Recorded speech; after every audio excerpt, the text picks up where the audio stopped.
बिस्मिल्लाहिर्रहमानिर्रहीम। अगले टॉपिक की तरफ चलते हैं जी। टॉपिक का नाम है पावर। सबसे पहले हम इसमें क्या करेंगे, टॉपिक को डिफाइन कर लेते हैं। पावर होती क्या चीज़ है? सिंपल सी आसान सी डेफिनेशन है, वर्क डन पर यूनिट टाइम। पावर हम कहते हैं किसी भी चीज़ की कुव्वत को। जैसे अगर कोई बंदा काम कर रहा है तो उसके काम करने की शरह क्या है। यानी एक बंदा है, वो एक काम जो है या एक टास्क वो 10 दिन में पूरा कर रहा है। एक बंदा उसी टास्क को पूरा करने में 20 दिन लगा रहा है। तो जिस बंदे ने वक्त ज़्यादा लगाया, इसका मतलब उसमें वो काम करने की ताकत कुव्वत कम थी। जिसने कम दिनों में कर लिया, मतलब उसके अंदर वो कुव्वत ज़्यादा थी। इसी चीज़ को हम क्या नाम देते हैं? पावर का नाम देते हैं। कि कोई भी ऑब्जेक्ट या कोई भी बॉडी कितना वर्क कितने टाइम में कर सकता है, that is called power. Second इसकी defined as rate of doing work. Rate का वर्ड यहाँ पर यूज़ हो जाए तो उसका मतलब क्या है कि वो क्वांटिटी टाइम पे डिवाइड हो रही है। ठीक है, मैथमेटिकली कैसे लिखेंगे? Work done delta W divided by delta T time. ठीक है जी। डेल्टा डब्ल्यू आपके पास वो वर्क डन होगा जो वो ऑब्जेक्ट काम कर रहा होगा, और ये टाइम टी वो टाइम होगा जितने टाइम में वो ये वाला काम पूरा करेगा। ठीक हो गया। इस चीज़ को हम पावर का नाम देते हैं। अब एक छोटी सी टर्म इसके साथ होती है जी, इंस्टेंटेनियस पावर। इंस्टेंटेनियस पावर को हम कहते हैं limiting value of delta W over delta T. जैसे कि आपके पास एक टाइम ड्यूरेशन है 10 सेकेंड्स का या 20 सेकेंड का या 10 मिनट्स 20 मिनट्स का। उस पर हम क्या करेंगे कि आपका जो टाइम टी होगा उसको अप्रोचेस टू ज़ीरो कर देंगे। कैसे करेंगे?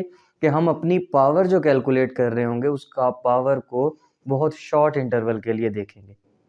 कि अगर आपके पास टोटल इंटरवल सपोज 10 मिनट्स दिया हुआ है जो कि 600 सेकेंड्स बनेगा, आप उन 600 सेकेंड्स में से 2 या 3 सेकेंड्स के दौरान जो वर्क डन हो रहा है उसको नोट डाउन करें। तो वो 2 या 3 सेकेंड्स के दरमियान नोट किया जाने वाला वर्क क्या कहलाएगा? इंस्टेंटेनियस पावर कहलाएगा। ठीक है जी। मैथमेटिकली कैसे लिखेंगे? Power of instantaneous limit delta T approaches to zero. इसको कैसे पढ़ते हैं? Delta T approaches to zero delta W divided by delta T. ठीक है जी। ये इसकी छोटी सी मैथमेटिकल फॉर्म आ जाती है। उसके बाद आ जाते हैं यूनिट ऑफ पावर पे कि पावर के यूनिट्स कौन से हो सकते हैं। सबसे पहले तो हम इस पावर क्वांटिटी की नेचर को डिफाइन कर लेते हैं कि वो नेचर कौन सी है। तो हमने यहाँ पे लिखा कि पावर जो होती है ये एक स्केलर क्वांटिटी है। ठीक है जी। स्केलर क्वांटिटी का मतलब क्या है कि इसके लिए कोई डायरेक्शन की जरूरत नहीं है। उसके बाद अपने पॉइंट की तरफ आते हैं कि एसआई यूनिट इसका क्या होगा। अगर आप इसका फॉर्मूला देखें, फॉर्मूला है हमारे पास वर्क डन पर यूनिट टाइम। वर्क डन में आपके पास वर्क का यूनिट जो है वो पता है आपको क्या होता है? जूल होता है। डिवाइडेड बाय टाइम का यूनिट क्या होता है? सेकंड होता है। ठीक है ना। तो फॉर्मूले से ही हम यूनिट बनाते होते हैं। यूनिट हमारे पास क्या बन जाएगा इसका? जूल पर सेकंड बन जाएगा। ठीक है जी। जिसको हम एक और नाम भी देते हैं वॉट। यानी अगर कोई बंदा कोई काम करता है, एक हम कह लें कि 1 जूल उसने वर्क किया और 1 सेकंड का उसे टाइम लगा, कितना? 1 जूल का वर्क और 1 सेकंड का टाइम, तो उसकी पावर कितनी होगी? 1 जूल पर सेकंड, या इन अदर वर्ड्स 1 वॉट के इक्वल पावर होगी। ठीक है। तो हम 1 जूल पर सेकंड को किसके इक्वल कर रहे हैं कि अगर वर्क डन आपका 1 हो गया, टाइम 1 सेकंड, तो पावर क्या हो जाएगी? 1 वॉट हो जाएगी। फिर हम यहाँ पर डायमेंशंस का भी जिक्र करते हैं कि जो भी क्वांटिटी आप पढ़ रहे हो फिजिकल क्वांटिटी, उसकी डायमेंशन भी बतानी है। अब जो डायमेंशन ऑफ पावर होती है वो क्या है? M L square T minus 3। ठीक है जी। ये इसकी पावर है जो आपने एमसीक्यूज के लिए याद रखनी है। ठीक हो गया।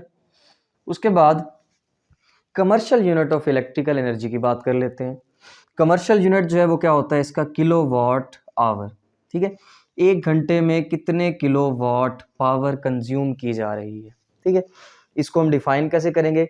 It is the work done, ये वो वर्क डन होगा जो इन 1 आवर, 1 घंटे में होगा, बाय एन एजेंसी। एजेंसी मतलब किसी भी चीज से, whose power is 1 watt. 1 watt की पावर हो, 1 घंटे में वो हो रही हो किसी भी एजेंसी के थ्रू, तो वो क्या कहलाएगी? 1 किलोवाट आवर कहलाएगी। अब 1 किलोवाट आवर की मैथमेटिकल डिस्क्रिप्शन क्या है उसकी तरफ आ जाते हैं किलो आपको पता है कि किसके इक्वल होता है, किलो जो है ये एक प्रीफिक्स है और इस प्रीफिक्स को हम किसके इक्वल रखते हैं, 10⁻³ के इक्वल। और आपको पता है कि 10⁻³ जो है 1000 होता है, ठीक है जी। तो किलो की जगह पे आपके पास वैल्यू क्या आ जाएगी, 1000। उसके बाद यूनिट था हमारा वॉट, मल्टीप्लाइड बाय आवर्स को हम क्या करेंगे, सेकंड्स में चेंज कर लेंगे, ठीक है। एक सेकंड, एक मिनट में कितने सेकंड्स हैं, 60 सेकंड। एक घंटे में कितने मिनट हैं, 60 मिनट। तो 60 मिनट्स में सेकंड्स कितने होंगे, 60 मल्टीप्लाइड बाय 60, वो बन जाते हैं जी 360 100 सेकेंड्स, ठीक है। ये वैल्यूज पुट की हमने। अभी हमने पढ़ा कि जो वॉट होता है, ये वॉट इक्वल किसके है, जूल पर सेकंड के। तो ये वॉट की जगह पर यहाँ पर यूनिट हमने रिप्लेस किससे कर दिया, जूल पर सेकंड के साथ। अब यहाँ पे देखें 3600 जब 1000 से मल्टीप्लाई होगा तो ये बनेगा 360,000, ठीक है। और यहाँ पर ये वाला जो सेकंड डिवाइड हो रहा था ये इस सेकंड के साथ कैंसिल हो जाएगा, बचेगा क्या, जाउल्स। तो बेसिकली हम किलो वॉट आवर को कन्वर्ट कर रहे हैं किसमें, जाउल्स में, ठीक है। तो किलो वॉट आवर को जाउल में कन्वर्ट किया तो वैल्यू हमारे पास आती है 3.6 10⁻6 जाउल्स। 10⁻6 किसके इक्वल होता है, वो भी प्रीफिक्स है जिसे हम मेगा कहते हैं, ठीक है जी। तो उसकी जगह कैपिटल एम आ जाएगा। आपके पास 1 किलो वॉट आवर किसके बराबर आ गया, 3.6 मेगा जाउल के इक्वल आ जाता है।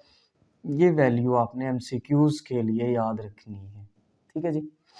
उसके बाद एक छोटा सा प्रूव है कि जो पावर होती है ये डॉट प्रोडक्ट होता है किसका, फोर्स वेक्टर का और वेलोसिटी वेक्टर का। कैसे, हम इंस्टेंटेनियस पावर से स्टार्ट करते हैं। इंस्टेंटेनियस पावर क्या थी, limiting value of delta T approaches to 0, delta W over delta T. Delta W अभी हमने पढ़ा पिछले टॉपिक्स में कि ये होता है फोर्स और डिस्प्लेसमेंट का डॉट, ठीक है, F dot delta D. Work की जगह पे क्या वैल्यू आ गई, एफ डॉट डेल्टा डी आ जाएगा। इसमें से हम क्या करेंगे, फोर्स वेक्टर को अलग लिख लेंगे यहाँ पर, ये आपके पास यहाँ आ जाएगा वेक्टर फोर्स का, ठीक हो गया। Dot limit delta T approaches to 0 को कहाँ पर ले जाते हैं, delta D divided by delta T के साथ। क्यों, ये देखिए सारी वैल्यूज मल्टीप्लाई हो रही, तो मल्टीप्लीकेशन में आप इनका ऑर्डर चेंज कर सकते हो। एफ वेक्टर को आप यहाँ पर लिख दो, यहाँ पर लिख दो या स्टार्ट में लिख दो, कोई फर्क नहीं पड़ेगा। एफ वेक्टर को यहाँ पे लिख दिया, इस सारी वैल्यू को अलग ब्रैकेट में लिख रहे हैं। क्यों लिख रहे हैं, क्योंकि ये लिमिटिंग वैल्यू जो है rate of change of displacement को जाहिर कर रही है, जो कि आपने काइनेमेटिक्स में पढ़ा है कि वेलोसिटी के इक्वल होती है, ठीक है। एफ वेक्टर ऑलरेडी मौजूद था, वेलोसिटी आपके पास इसके इक्वल आ गई, तो एफ डॉट वी। ये हमें क्या बताता है कि पावर जो है एक और तरह से भी डिफाइन की जा सकती है कि it is the dot product of force and velocity, क्योंकि आपको पता है कि फोर्स भी क्या है, वेक्टर क्वांटिटी है, वेलोसिटी क्या है, ये भी वेक्टर क्वांटिटी है। और जब भी दो वेक्टर क्वांटिटीज को मल्टीप्लाई किया जाए और उनका रिजल्ट एक स्केलर क्वांटिटी यानी पावर आ जाए तो वो क्या कहलाएगा, dot product of two vectors कहलाएगा।